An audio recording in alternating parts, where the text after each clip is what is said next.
I thought it was just another blind date, until a little girl walked up and changed everything I thought I knew about love. The evening lights of the cafe twinkled softly against the darkening sky, casting warm, golden reflections on the polished wooden tables. I checked my watch for the third time in 10 minutes. At 34, I thought I had seen it all: endless blind dates, awkward conversations, and polite nods hiding silent judgment. But tonight felt different, not because I had high hopes, but because I really didn't. And, as usual, I was 20 minutes past the agreed-upon time, sitting alone, staring at an empty chair, silently preparing my exit. My business partner had insisted I meet someone. "Adrian," he said, "you can't work 80-hour weeks forever. You need someone. A real person, not just spreadsheets and meetings." He described her as kind, genuine, someone perfect for me. And yet, here I was, about to give up, convinced this would be another in a long line of disappointing evenings. Just as I was about to signal for the check, I noticed a small figure weaving purposefully between the tables.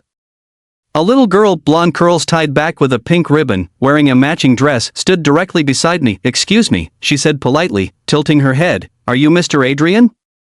I blinked, caught off guard. "I am." "And who are you?" "I'm Lily," she said, her serious expression belying her age. "My mommy sent me to tell you she's sorry she's late. She's parking the car and she'll be here in just a minute. She said to tell you she's really, really sorry and hopes you didn't leave." I couldn't help but laugh, the tension I'd been carrying evaporating instantly. "Your mommy sent you alone to find me?" Lily nodded, puffing out her tiny chest with pride. "She showed me your picture on her phone so I would know what you looked like. She said you'd be sitting by the window with the candle, and here you are. I found you." I smiled, feeling a warmth I hadn't realized I'd been missing. "Well, you found me. Would you like to sit while we wait for your mommy?" She climbed into the chair across from me with surprising determination, folding her small hands on the table. "My mommy says I'm not supposed to talk to strangers," Lily said, her eyes serious, "but she said you're not a stranger. You're her friend, Mr. Adrian. So it's okay." I nodded slowly, genuinely impressed. "That's very wise of your mommy. And she's right. I'm not a stranger if she sent you." Then she asked, without hesitation, the question that made me choke on the water I just sipped. "Are you going to marry my mommy?" I stared at her, dumbfounded. "I'm sorry, what? Are you going to marry my mommy?" she repeated patiently, tilting her head like it was the most logical question in the world. I opened my mouth to respond, but before I could, a woman hurried toward us, slightly breathless, clearly mortified. "Lily, I told you to wait by the door, not to come find him by yourself," she said, cheeks flushed, as she turned to me. "I am so sorry. I'm Isabel. This is my daughter, Lily, who apparently does not follow instructions." "I found him, Mommy," Lily said proudly. "And I told him you were sorry you were late." "Yes, you did, sweetheart, and that was very helpful. But you still shouldn't have come alone." Isabel looked at me apologetically. The parking was a nightmare, then I couldn't figure out the meter, and by the time I got inside, Lily had already taken matters into her own hands. I waved my hand. "It's fine. She delivered your message perfectly. Please, sit down." She slid into the chair beside Lily. I looked at her, and she said softly, "I should have told you I have a daughter when we agreed to meet. That was dishonest.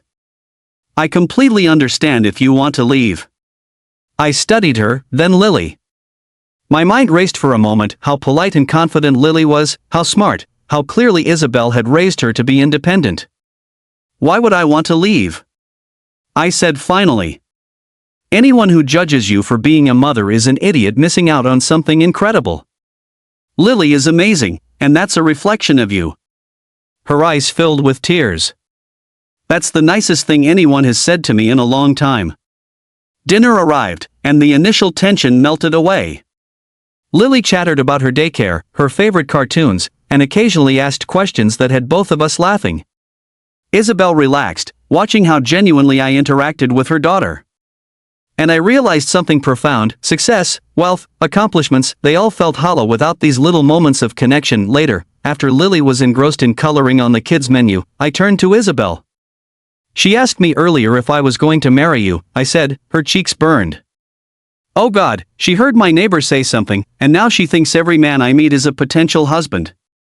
I'm so sorry. I smiled. It made me think about what I want in life.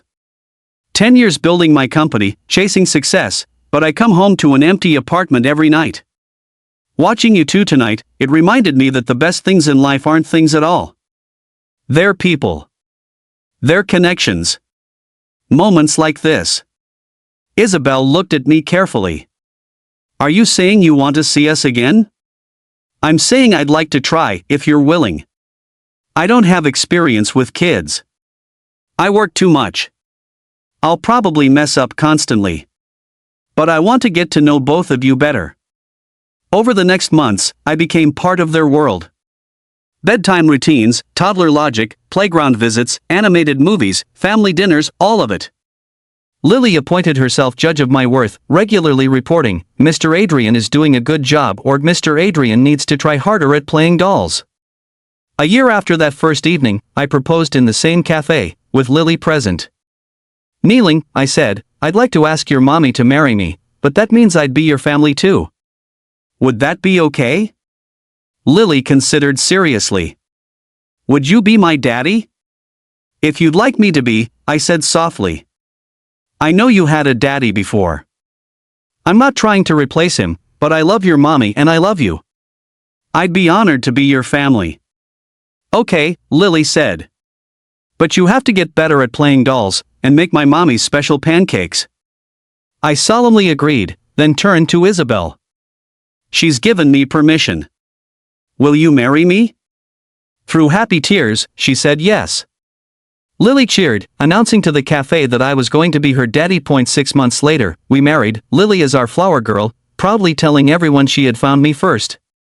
During her toast, Isabel shared the story of our first meeting. She explained how Lily's determination had shown me exactly who they were, a package deal, a team, a family, and Adrian, she said, looking at me with love, thank you for seeing that Lily wasn't a complication, but a gift. Thank you for loving us both. And thank you for being the kind of man who sees that the best things in life come in unexpected packages, sometimes delivered by determined 3-year-olds who don't follow instructions. And she was right.